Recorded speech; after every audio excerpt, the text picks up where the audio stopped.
Everyone, नमस्कार. स्वागत आहे तुमचं माझ्या यूट्यूब चॅनलमध्ये. तर 14 तारखेला आपला जो प्रोविजनल सीट अलॉटमेंटचा रिझल्ट आहे तो डिक्लेअर झालेला आहे. आपल्याला कॅप 1मध्ये कुठली सीट भेटलेली आहे, कोणतं कॉलेज, कोणती ब्रांच अलॉट झालेलं आहे हे आपल्याला 14 तारखेला कळालेलं आहे. आता यापुढे काय करायचं हे आज मी तुम्हाला या व्हिडिओमध्ये डिटेलमध्ये एक्सप्लेन करणार आहे. तर आता जर तुम्हाला तुमच्या लिस्टमधला फर्स्ट ऑप्शन अलॉट झाला असेल तर तुमची सीट जी आहे ती ऑटो फ्रीज झालेली आहे. म्हणजे तुम्हाला आता त्या कॉलेजमध्ये ॲडमिशन कन्फर्म करायचं आहे आणि तुम्ही पुढच्या जी कॅप राऊंडची प्रोसेस आहे त्यामधून तुम्ही आउट झालेले आहात.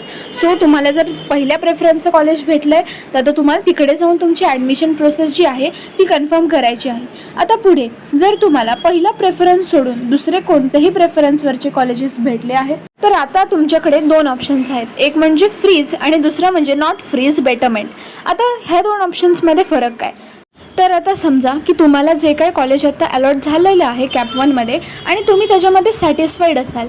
जर तुम्हाला एखादं कॉलेज भेटलं आहे, समजा VITCS भेटलं आणि तुम्हाला आता वाटतं की आता मला हेच कॉलेज पाहिजे, मला पुढे बेटरमेंटसाठी नाही जायचं आहे, तर तुम्ही ह्या कॉलेजमध्ये तुमचं ॲडमिशन आहे ते कन्फर्म करू शकता. यासाठी तुम्ही फ्रीज हे ऑप्शन चूज करून त्या कॉलेजमध्ये जाऊन तुमचं ॲडमिशन कन्फर्म करू शकता. त्यामध्ये तुम्हाला तिथे जे काही डॉक्युमेंट्स लागतील ते तिथे घेऊन जाणं आवश्यक आहे. आता दुसरं, जर तुम्हाला एखादं कॉलेज अलॉट झालेलं आहे पण तुम्हाला असं वाटतं की तुम्हाला ह्यापेक्षा बेटर कॉलेजेस मिळू शकतात, पण त्याचसोबत तुम्हाला जी आत्ता सीट अलॉट झालेली आहे तीसुद्धा तुम्हाला गमवायची नाही आहे, तर तुम्ही आत्ता कॅप 1मध्ये तुम्हाला अलॉट झालेली सीट ही रिझर्व ठेवून पुढच्या कॅप 2 आणि कॅप 3च्या प्रोसेसमध्ये पार्टिसिपेट करू शकता. यासाठी तुम्हाला बेटरमेंट हे ऑप्शन चूज करून तिथे आत्ता जी तुम्हाला सीट भेटली आहे ती रिझर्व ठेवण्यासाठी 1000 रुपीज पे करायचे आणि मग त्यानंतर सीट एक्सेप्टन्सचं जे ऑप्शन आहे त्यावरती क्लिक करून तुम्ही पुढच्या प्रोसेसमध्ये पार्टिसिपेट करू शकता. आता यासाठी आपल्याला करायचं काय, तर इथे तुम्हाला स्क्रीनवरती आपलं जे CET सेलची ऑफिशियल वेबसाईट आहे ती दिसत आहे. आता इथे तुम्ही ऑलरेडी रजिस्टर्डमध्ये जाऊन तुमचा जो ॲप्लिकेशन नंबर आहे तो आणि जो काही तुमचा पासवर्ड आहे तो टाकून इथे लॉग इन करून घ्यायचं आहे. आता हे लॉग इन करून झालं की तुम्हाला असं पेज दिसेल. इथे तुम्हाला कॅप 1मध्ये कोणती सीट अलॉट झालेली आहे ते दिसेल आणि वरती तुम्हाला दिसत आहे current admission details not admitted till नाव, कारण की आपण अजून ॲडमिशन कन्फर्म केलेलं नाही आहे. सो त्याच्यानंतर आपल्याला इथे आपण जे काय सिलेक्ट करू ते दिसेल. इथे तुम्हाला आपल्या इन्स्टिट्यूटचं नाव दिसतं आहे. आता इथे खाली आल्यावरती तुम्हाला काही रूल्स दिलेले आहेत ते तुम्ही नीट वाचा, कारण की हे कॅटेगरीच्या निगडीत रूल्स आहेत आणि जे तुम्हाला डॉक्युमेंट्स अपलोड करायची डेट वगैरे दिलेली आहे त्याच्या संदर्भात हे आहेत. आणि SCBCच्या स्टुडंट्ससाठी इथे त्यांनी स्ट्रिक्टली सांगितलेलं आहे की जे नॉन क्रिमी लेअरचं सर्टिफिकेट आहे ते आपल्याला 9 सप्टेंबरपर्यंतच सबमिट करायचं आहे. जी आपल्याला सवलत दिली होती ती कास्ट व्हॅलिडिटीसाठी दिली होती 6 महिन्याची एक्सटेंडेड. सो ते आपण नंतर सबमिट करू शकतो. पण SCBCच्या स्टुडंट्सनी नॉन क्रिमिलेअरची जर फक्त रिसिट अपलोड केली असेल तर आता त्यांना ओरिजिनल डॉक्युमेंट अपलोड करणं हे खूप गरजेचं आहे. त्यानंतर खाली आता इथे तुम्हाला सगळ्या स्टेप्स दिलेल्या आहेत. आता आपण अजूनही फॉर्म भरलेला नाही आहे, सेल्फ व्हेरिफिकेशन केलेलं नाही आहे, त्यामुळे आपल्याला इथे सगळं इनकम्प्लीट दिसतं आहे.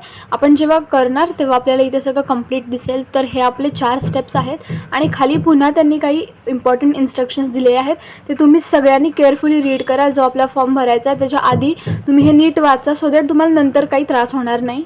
आणि त्याचसोबत ॲडमिशन घेताना काय आपल्याला इम्पॉर्टंट डॉक्युमेंट्स लागतात किंवा काही पे करायला लागतात फीज, ते सगळे इथे त्यांनी दिलेलं आहे. इम्पॉर्टंट डेट्स दिलेले आहेत. हे सगळं तुम्ही केअरफुली वाचा. आपापल्या कॅटेगरीनुसार नीट इन्स्ट्रक्शन्स लक्षात घेऊन त्यानंतर फॉर्म फिल करा.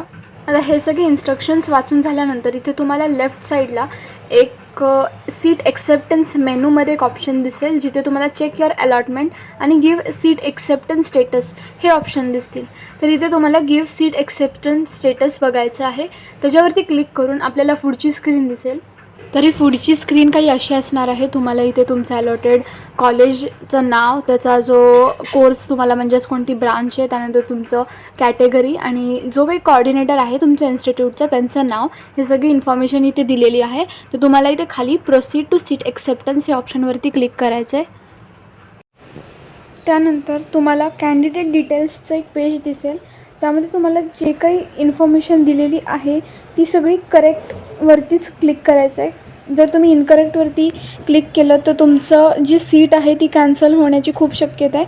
त्यामुळे करेक्टवरतीच क्लिक करायचं आणि ते सगळे जे काही काही ऑप्शन्स आहेत जे ऑटोमॅटिकली करेक्टच आहेत, जे त्यांनीच करून दिलेले आहेत, आणि बाकीचे जे आहेत ते आपण करेक्ट करायचे आहेत. आणि इथे खाली मार्क्ससुद्धा आपल्याला त्यांनी चेक करायला सांगितले, तिथेसुद्धा करेक्टच करायचं आहे.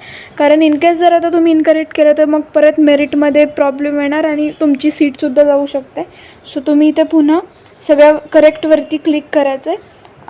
आणि इथे खाली पुन्हा तुमचे डॉक्युमेंट्स जे आहेत ते व्हेरीफाईड आहेत की नाही हे तुम्ही एकदा इथे चेक करा. व्ह्यू ह्या कॉलममध्ये जाऊन एकदा चेक करा आणि सगळे व्हेरीफाय आहेत की नाही ते बघा. आणि इथे सगळे क्लिक करून खाली एक सेल्फ कन्फर्मेशनचा तुम्हाला कॉलम दिसेल, तिथे जे त्यांनी दिलेलं आहे इन्स्ट्रक्शन ते नीट वाचा आणि त्यानंतर त्या चेकबॉक्समध्ये क्लिक करून खाली सेव्ह अँड प्रोसीड या ऑप्शनवरती क्लिक करा. आता त्यानंतर तुम्हाला एक असे काही स्क्रीन दिसेल ज्यामध्ये बेटरमेंट नॉट फ्रीज असं एक ऑप्शन दिसेल. यामध्ये जर तुम्हाला नेक्स्ट प्रोसेसमध्ये पार्टिसिपेट करायचं आहे पण तुमची आत्ताची सीटसुद्धा तुम्हाला रिझर्व ठेवायची आहे तर तुम्ही हे ऑप्शन सिलेक्ट करू शकता. किंवा जर कॅप 1मध्ये जी तुम्हाला सीट भेटली आहे तीच जर तुम्हाला एक्सेप्ट करायची असेल आणि त्याच कॉलेजमध्ये ॲडमिशन कन्फर्म करायचं असेल तर फ्रीज अँड प्रोसीड या ऑप्शनवरती क्लिक करा, जेणेकरून तुम्हाला पुढची प्रोसेस तिथे करता येईल आणि तुमचं जे ॲडमिशन आहे ते कन्फर्म होऊन जाईल. तर आता इथे आपण बघूयात की बेटरमेंट नॉट फ्रीजसाठी कशी प्रोसेस आहे. जर तुम्हाला आहे ती सीट रिझर्व ठेवून पुढच्या प्रोसेसमध्ये पार्टिसिपेट करायचं आहे आणि मग जे सीट रिझर्व ठेवले त्यासाठी कसं पे करायचं आहे हे सगळं आता आपण बघूयात. तर आता इथे आधी आपण betterment not freeze and proceed या ऑप्शनवरती क्लिक करूयात. ते क्लिक केल्यावरती आपल्याला असा एक इंटरफेस दिसेल जिथे तुम्हाला तुमचा पासवर्ड टाकायचा आहे, जो तुम्ही रजिस्ट्रेशन करताना पासवर्ड बनवलेला आहे तोच इथे टाकायचा आहे. तो तुमचा लॉग इन पासवर्ड आहे आणि ते करून व्हेरीफाय पासवर्ड करायचं आहे. तर त्यानंतर तुम्हाला तुमच्या रजिस्टर्ड मोबाईल नंबरवरती एक OTP येईल. तो OTP इथे तुम्ही एंटर करा आणि पुढे verify OTP for betterment not freeze ह्या ऑप्शनवरती क्लिक करायचं. तर आता आपला OTP व्हेरीफाय झालेला आहे आणि तुम्हाला इथे पे सीट एक्सेप्टन्स फी हा इंटरफेस दिसेल. इथे आधी आपण इन्स्ट्रक्शन्स वाचायचे आहेत. आपल्याला 1000 रुपीज आपली जी आत्ता कॅप 1मध्ये आपल्याला सीट भेटली ती रिझर्व ठेवण्यासाठी भरायचे आहेत आणि त्याच्यानंतर तुम्ही जी सीट एक्सेप्टन्सचं स्टेटस आहे ते तुम्ही चेंज करू शकणार नाही. म्हणजे जी तुमची सीट ते राखली गेलेली आहे ती कॅप 2पर्यंत तुमची राखली गेली जाईल. जर तुम्हाला कॅप 2मध्ये दुसरं कॉलेज भेटलं तर तुम्हाला ती सीट घ्यायला लागेल आणि ही सोडून द्यायला लागेल. त्यामुळे तुम्ही हे इन्स्ट्रक्शन्स आधी नीट वाचा आणि त्यानंतर पुढची प्रोसेस करा.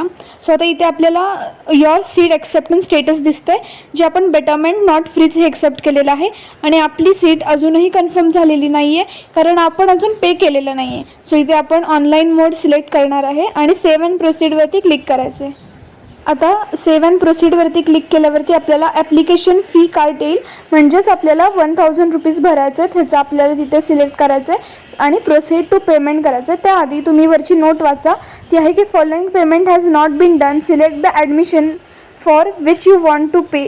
म्हणजेच काय की अजून आपलं पेमेंट झालेलं नाही आहे. आधी आपण हा जो चेकबॉक्स तुम्हाला लेफ्ट साईडला दिसतो आहे तो सिलेक्ट करायचा आणि त्यानंतर प्रोसीड टू पेमेंट करायचं आहे. तर आता तुम्ही प्रोसीड केल्यानंतर तुम्ही जो कोणता ऑप्शन चूज कराल म्हणजे क्रेडिट कार्ड, डेबिट कार्ड किंवा UPI याद्वारे तुम्ही जे फीज आहे ते पे करू शकता आणि त्यानंतर पे झाल्यावर तुम्हाला एक तिथे लगेचच मेसेज येईल. त्याचसोबत तुम्हाला WhatsApp, ईमेल आणि SMS सुद्धा येईल की तुमचं जे कन्फर्मेशन आहे ते झालेलं आहे. आणि ह्यानंतर आता आपली जी पुढची प्रोसेस आहे ती आपली 20 ते 22 ऑगस्ट असणार आहे, ज्यामध्ये आपल्याला आता कॅप 2चा ऑप्शन फॉर्म भरायचा आहे. तर कॅप 2चा ऑप्शन फॉर्म भरताना आपल्याला फक्त एकच करायचं असतं की जे आपल्याला कॅप 1मध्ये कॉलेज अलॉट झाले त्याच्या खालचे ऑप्शन्स ऑटोमॅटिकली ते जातात आणि आपल्याला वरचेच ऑप्शन्स असतात. म्हणजे आता लेट्स अज्युम की मला 6 नंबरचं VIT CS भेटलं आहे, तर 6च्या खालचे जेवढे पण कॉलेजेस मी टाकले होते ते सगळे माझे डिफॉल्टमध्ये कॅन्सल होतात आणि फक्त 1 to 6 ह्यामध्येच मी जे ऑप्शन्स आहेत ते एडिट करू शकते. सो त्यानुसार आता तुमची नवीन लिस्ट बनवा. ज्यांना अलॉट काहीच झाले नाही आहेत कॉलेज त्यांना कॅप 2मध्ये अजूनही चान्स आहे, तुम्ही छान लिस्ट बनवा.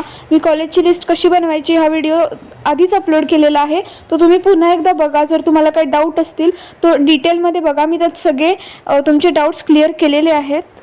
आणि त्याचसोबत ज्यांना कॅप 1मध्ये भेटलेलं आहे अलॉटमेंट, ज्यांना फ्रीज करायचं आहे वेल अँड गुड, तुम्ही आत्ताच जाऊन ते कन्फर्मेशन करा. 16 ते 18 डेट आहे. आणि ज्यांना बेटरमेंट करायचं आहे त्यांनासुद्धा कसं प्रोसेस आहे ते मी आत्ता इथे एक्सप्लेन केलेली आहे. सो जर तुम्हाला व्हिडिओ आवडला असेल तर नक्की लाईक करा, तुमच्या सगळ्या फ्रेंड्ससोबत शेअर करा आणि चॅनलला सबस्क्राईब करा. ऑल द बेस्ट आणि धन्यवाद.